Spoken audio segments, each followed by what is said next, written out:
I welcome you all in the session, and so topic of this session is aspects in project preparation. And you are well aware that projects are the building block of a development activity in a country. They are basically investment plan. They are the activity designed to undertake the development activity in a country. So today we are going to discuss about what are the different aspects which we need to consider when we develop the projects, when we prepare the projects, and why there is importance of these aspects which we need to consider while developing a project or while developing a plan or implementation plan of a project. The projects is basically an investment activity meant for providing the returns for a specific clientele group or a specific activity and for a specific area development. So they are the basically investment activities, and the purpose is to get some returns for a specific clientele group or through a specific activity, and in that actually we want to achieve some specific objectives for a particular area. And there are different aspects which need to consider, we must consider actually in all stages of the project planning or an implementation. And actually the purpose of this aspect, by considering of this different aspects, is to develop the sound project which can results what we want, actually what we intend. So in order to arrive a very good project, a sound project, a worthwhile project, we need to consider different aspects in the project planning. These are the different aspects which we need to consider. One is the technical aspect, the institutional aspect, the organizational aspect, managerial aspect, social aspect, the commercial aspect, financial aspect, and economic aspect. So these are the 8 different aspects which we need to consider at every stage of the project preparation, every stage of the project implementation, and even the evaluation aspect also we have to consider all these aspects. So let us start with the technical aspect actually. And this technical aspect basically is related to technical feasibility of the project. So here we assess any project is having the technical feasibility. It is whether we have the viability in the area, the project is implementable in the area, and here basically we see the different types of inputs required and the output actually we want to get from the project. So we discuss or we talk about the different activities, the inputs, the outputs, and we see that technical information about the inputs and output under the technical aspects. And when we talk about the agriculture project, we have to examine the soil types of the region or their potential, whether soil is fertile or not. If soil is not fertile, how we can improve the soil, then availability of waters, and even not only the availability, but we have to also see the distribution of water throughout the years, and how if water is not available, how we can develop, how we can make available the water in the area. Then we have to look about the crop varieties or livestock breeds in the area, or the varieties or breeds which are suitable in the area. Then we have to also look about the potential for the mechanization. So is there any mechanization possible in the area? If the landholder size is very small, we cannot go for the high or big machinery. And also we have to look about the pest endemic and the possibility of the pest and diseases in the areas, and how we can control this pest and diseases in the area. That all the things we have to look while considering the technical aspect. And we have to also examine the marketing aspect also, the storage facilities available in the area for the output of the production or output of the project. So actually we want to assess the efficiency in the marketing, in the processing of the products. And here we have to do different types of the analysis for the technical aspect. To understand the technical aspect, we have to do different types of analysis, and for that we have to collect the data from the field, and there may be primary data, there may be secondary data. So we can conduct the soil survey for agriculture project, we can have the survey on the groundwater availability, then we can have a data on the hydrological aspect, then we can collect the data about the farmers and their profile, socioeconomic profile, and for that purpose we have to collect data using the primary survey, sometimes group discussion also we can do, and what are the current farming methods farmers are following in the area. And then we also have the information about social values, because ultimate utilization of the input or method of production is all depend upon the social value of the farmers, the clientele groups, and these values always affect the adoption of the technology in the area. And sometimes we have to also conduct the field trial to verify the data which we have collected. And like if we are collecting information what the maximum possible yield in the area out of the projects, then we may conduct some field trials to verify the data about the yield optimal from the project output. Then here, what are the purpose of the technical analysis actually? So through the technical analysis we know about the extent and capacity of the physical resources for the development. So through the technical analysis we know the what are the potential of the physical resources like soil, the water, the land. So we can understand the physical the potential of the resources. Then we can generate the proposal for possible development alternatives, and actually based on the technical analysis we can develop the alternative projects also, and we can collect the information to justify the selected alternatives among the various alternatives, which is a good one. Based on the technical information we can justify that. And then what are the different physical components required for the project, we can also do technical analysis. Then we can develop some development plan at the farm level. For that also we have to do the technical analysis. And the other purpose for technical analysis are we have to estimate the cost at the primary level also. So we can have the estimates of the cost. Then we can also plan the project periods or phases of the projects based on the technical information, and then we can develop the engineering aspect or designing of the projects or aspect of particularly the construction aspect. We can develop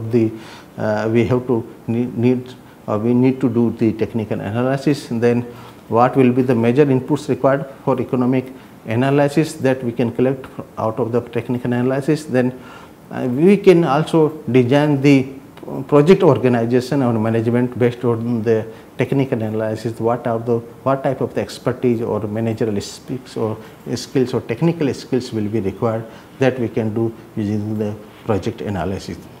Now we will move to the second aspect, which are very important, which is the institutional aspect. Institutional aspect basically give a overall scenario or all the organizational aspect. Basically the institutional background of a project is basically the country's historical evolution. So what type of the philosophy is there in the society, in the authorities. So it is basically a historical background of the institutions, the organization workings and the government working and people they are thinking. So this institutional aspect is very much important actually to undertake the project, to develop the projects, and this institutional aspect help in providing the framework within which the project will be implemented, within which the project have to operate. So this institutional aspect basically give the information about the framework within which we have to implement, within which we have to operate the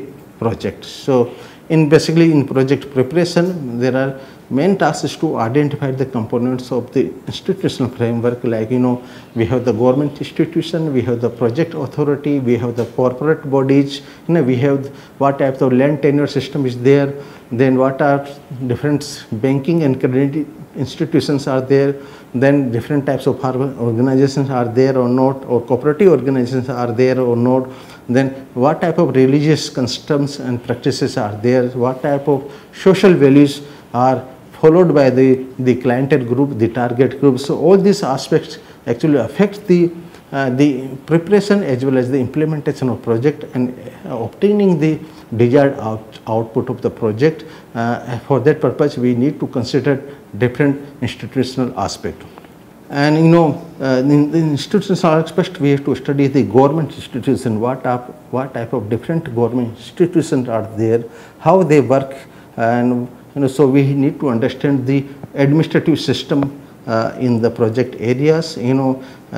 Sometimes there is a conflict between the states and tribes. There is sometimes there is a synergy between the states and centers. So we need to understand what type of the working relations exist between the state government, the central government, and sometimes within the states we have different subdivisions or departments, or even there is a hierarchy from the state capital to the village level. So we need to understand their relationship among the different departments, among the different hierarchy. So it helps in understanding the functioning, or it helps us how we will be able to implement the project in the area. And the cooperation among the different estimated department and at different levels is very much essential, and particularly at the lower level where we are going to implement the projects, it is very much essential, and the project area should be adjusted within the single administrative unit. If you want to have the project which are operated very well, for that sometimes with the objective to have that project is implemented very well, the project area may be confined to a single administrative division, maybe in particular state, or maybe in a particular district, or particular agroclimatic conditions, so that there is a management of the operationalization of the project is very well. Then second aspect under the institutional aspect, or second institutional agency is the project authority actually, and an authority is established by law that vests the project implementing agency with special power to undertake its tasks. So actually sometimes for the projects we constitute a new authority like National Rainfed Area Authority. So the authority, they have given some power to implement some project in a particular area, and they are provided with all type of powers, so that they can do all activities related to purchase, they can take all the decisions, and basically this authority, they coordinate with the various government agency also to concentrate and centralize the power of the authority. And there are two parallel systems, and one is the authority is also there, new created authority is also there, another is government departments or government also there, and by creating this authority, sometimes we have the advantage, like authority has all the resources and skills, and they are specialized in implementing a particular type of projects. So they have the resources, they have the skills, and there is a shorter chain of command. They can easily communicate with their staffs, their lower level staffs, and so there is a shorter chain of command is there, and they always focus on the project output, because the authority is created to achieve some specific output. So they always focus on the project, but there is some disadvantage of creating the project authority, like sometimes they are not aligned with the existing administrative system. Sometimes the administration system, the government department, they not fully cooperate with the authority. So this is the disadvantage when we create the new project authority. Then the corporate entity is another institutional agency, or sometimes government create a special corporation which are needed to introduce a business approach. When the problem, the project is related to solving a problem which are of business nature. For that purpose, sometimes government create the corporations, like the seed corporation, National Seed Corporation is there, yeah, cooperative corporation is there, and actually this they facilitate in improving the project, also making available the project funds to the private sector also, because they have the special autonomy, they take the full decisions about the project which are of the business nature. There is some investment is there, and we want to achieve some business objectives. We want to make available the resources to the farmers, we want to make available the input to the farmers, and creating there are some advantage of creating this corporation or the corporate bodies, like they are best suited to exploitation of the existing resources because they have the some business orientation with them. They always have the profit orientation with them. So like Fisheries Development Corporation, the Processing and Marketing Corporation, there is also some advantage because when we have the corporation bodies, we have the corporation, we need to have the sound management with the corporation. If the management is not fully motivated, we cannot, the corporation will not get the output, desired output. So that's why the management should be motivated, it should be hard working, otherwise there will be drain of the public resources which were allotted by the government.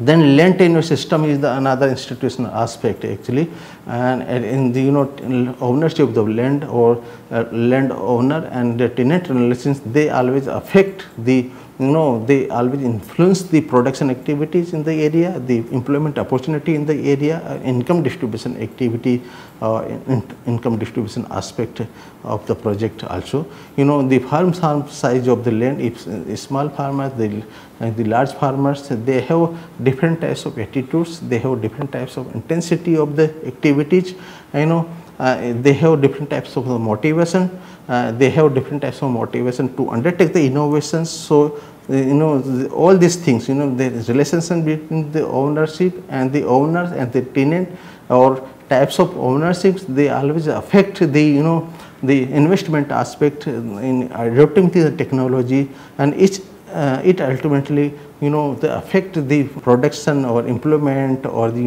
income distribution activities. So attitude of the attitude toward the risk taking, and then there is a difference between small farmers or large farmers.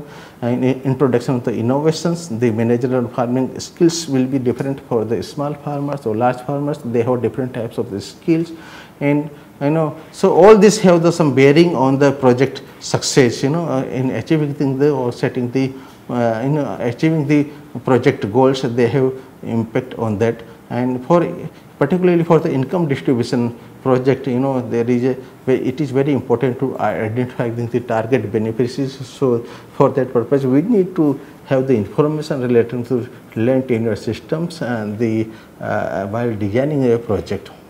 Then we have to also look we have to also see about the farmers organization or cooperatives, because cooperatives, they undertake a wide variety of the activities. They undertake different types of activities, particularly they are serving the farming societies, but sometimes they say they are not able to provide in efficient way, but they have a very good relationships with the farmers.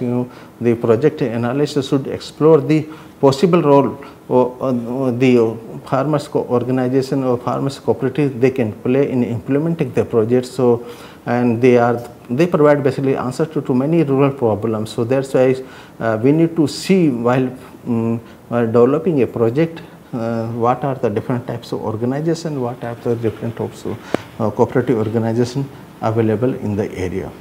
The other type of aspects which we need to consider in the project formulation activities, in the project preparation activity, in the project implementation activities, the organizational aspect. Organization are basically the overall design and structure of the body of entity that would undertake the task of project execution. So here basically when we talk about the organizational aspect, we need to consider the different aspect of the project implementation agency, the project execution agency, what types of different types of project education agencies which are available, and we need to talk about we need to understand the capacity to carry out the investment, to carry out the assignment by the organizations, the project entity. And actually this organization or any agency which are going to implement the project, they should attend to the institutional and legal framework of the country. So they should understand what are the different organizations available in the area, what are their powers or authorities. So we need to take all this consideration, and this organizations should also take into consideration the political and social climate of the country or the area where the project is going to implement. So all type of things, the environment around them, the social environment around them, the political environment around them, we should consider while developing the project, while formulating a project in the area. And when we talk about the organization aspect, there are three things we need to consider. First is the selecting an organizations for the implementation. There are two options. One is the existing institutions, like we have the Panchayat Raj institution, we have the DRDA, then we have different types of institutions, like we have the cooperative organization there. So there then we have some NGOs are there. So we have the option, either we can use the existing institution, or we can modify the existing institution, or also we can create new entity or new organization to implement the projects. There are two options available, and all this decision related to selecting the organization for implementation of project it depends on various factors, like the empowerment of the organization to carry out the proposed functions or proposed activities. So whether they are empowered, whether they have the capacity to carry out the activities, and whether they have the efficiency also, whether they will be able to do the activity in timely manner with the available resources, and what type of priority this organization have, whether this organization is basically to serve the people in the area, or to have this organization or some business objectives, the profit orientation activity, or they have the objective to get some out of that project. So we need to consider the priorities or objective of the organization also, and whether this organization is sensitive towards the local activities, local conditions, they understand the local conditions, they understand the caste system, the religious system, and social value of the particular area. And also, while selecting the project, actually we need to also understand the urgency of the project. If the project is only for short period of time, like 3 months or 4 months, to resolve some new problems or suits or relation we have to do with the existing institution, or if the project is of 5-year duration or 10 years duration, we can create some new agency. That is the possibility is there. And how this organization is independent to the government bureaucracy. Actually, sometimes there is a lot of political interference in the organization, so they cannot take independent decisions. So also we need to consider how they are independent to the different government bureaucracy. Then there is also we need to consider the internal organization, how the what type of internal structures of the organization there, how they are functioning with their, whether they have the, there are different types of people, there are different hierarchies there in the organization. So whether they have the clear line of authority from the top to bottoms, they know each hierarchy, they understand their roles, their responsibilities, they understand their authority or not, and whether they have the responsibility, they have some assigned work, but whether they have the authority to take decisions about the implementation of that assignment. So whether they have the decision making powers, and whether they have the flexibility in taking the decisions according to changing conditions. So all these aspects actually they very much affect the output of that organization. The beneficiary participants, how this organization are able to motivate the client, the target groups in participation of in the project activity. That is also another aspect when we should consider in the project preparation. Then there are management aspect actually, and when we do activity, when we implement the project actually, so it is very important to consider the management aspect involved with the projects. So to implement the project's objective within the framework of the organization structure provided to the projects. This is very important, and you know, sometimes a good management can make a deficient organization structure work. You know, even the organization structure is not good, but if management is very much very good, very effective, they can undertake the activity in very effective way. So, you know, management aspect is always very good, and you know, there are some consideration when we design the project, or particularly the management aspect of the projects, like the definition of the objectives. So, what type of the objectives the management is having, whether management is having to objective to serve the people, so, or whether the management is having the objective of getting some profit out of that project activity, and whether they have the allocation of responsibility to various agencies, associations. Then they have also need to consider the coordination of the activities. We need to develop a suitable mechanism for coordination of activity of participating agencies, and then also we need to consider the staffing of the project aspects. So, and finding a good managers or skilled or semi-skilled worker, it is always very much important.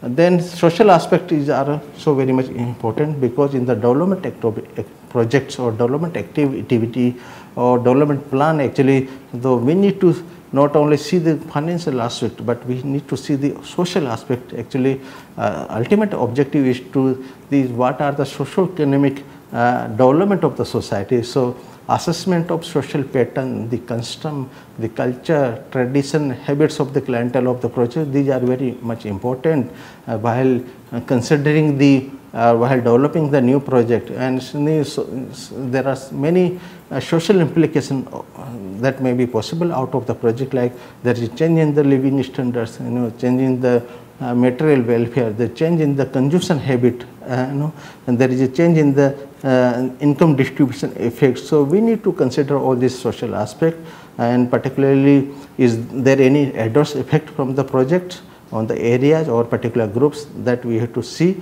and there should be no adverse environmental impact, and you know, and there is no disturbance to do some scenic attraction or some wildlife habitats is there in the area. There should be no adverse effect on them, and you know, we have to also the multiplier effect. You know, outside the project area, what kind of the impact will be there out of this new project. So, we need to also consider that sometime. And you know, the commercial aspect is very much important. Actually, here we see the arrangement for marketing of the output of the projects, and also we also see the supply of the input to build and operate the project, you know, whether inputs are available or not in the area, and we also see the effective demand. You know, sometimes whether when we are developing some new project, we are implementing some project, a new product created, and whether that product has the demand in the area or not, or sometimes demand is there, but people do not have the purchasing power. So, actually the demand should be empowered with the purchasing power also. So, then only we are able to sell the product in the market. So, and also we have to see the market capacity to absorb the excess production, because out of the project there will be new production, additional production. So, market is able to absorb that new production, and what will be the impact on the price of the products due to the new production. And then we have to see the viability of the project under the change price structure, because there will be price competition. So, under the change price condition, whether our product will be viable or not. And we have to also see whether the marketing channel is there or not. That is also very much important. And the financial aspect is also very much important. It's here actually we measure the financial viability of the project, and you know there will be a number of beneficiaries and participating agency in the project area, and then so that's we need to assess the impact on the beneficiaries, or this assessment is varies from person to person, from the agency to agency. So, actually we want to know, we want to understand the ultimate beneficiary, what is the impact of that new project. So, here we need to assess the impact on the farmers, the intermediate institutions like agricultural bank, the development cooperatives, or at the center level or center government also we need to assess the impact of the financial aspects. And you know, the farmers have different objectives, and actually when we assess the financial positions of the entrepreneurs or farmers, we assess the different type of incentive they are getting from the projects, or we also assess the viability at the farmers level, and we also assess the capacity of the borrower farmers. If you are have some new project for the installation of the new machinery, whether they will be able to repay to the bank or not, to the lending agency or not. So, and then here we also assess the contribution of the beneficiary in the project cost. So, if they are contributing something like in the watershed project, the beneficiary also contribute about 5% of the cost. So, in that manner we also assess whether the beneficiary will be able to support the cost of the project or not, and then we also assess the financial aspect at the central level, at the government levels, also in designing the financial plan for the projects, whether the government is having sufficient money or how much they have to distribute over the period, and what will be the impact on the government budget in terms of expenditure, in terms of income generation activity out of the project. So, these are the activities, these are the aspects we need to assess while formulating the project. And the last is the economic aspect. Actually, analysis give the quantitative estimates of the project's impacts on the national economy. This tool is employed actually post facto to justify the project already selected and designed. So, when we have already selected a project, we have already designed a project. So, what will be the impact of this project on the society as a whole, as a nation as a whole. So, here not a individual approach, we see with the point of the a nation, a country, a region as a whole, and we see what will be the impact of this project on their socio-economic condition, on their economy. So, here we are able to identify a good project which give maximum return to the society as a whole. So, here this is basically a test of a minimal acceptable rate of return to the economy, and it also help in determination of the likelihood from the projects, and also it helps in justifying the use of scarce resources. We have the limited resources, so where to invest these scarce resources. So, from the economic analysis we will be able to know where we can use these scarce resources, and in this project, in this economic aspect, actually we undertake the view from the society as a whole, and not an individual person. So, as a society, what will be impact of this project?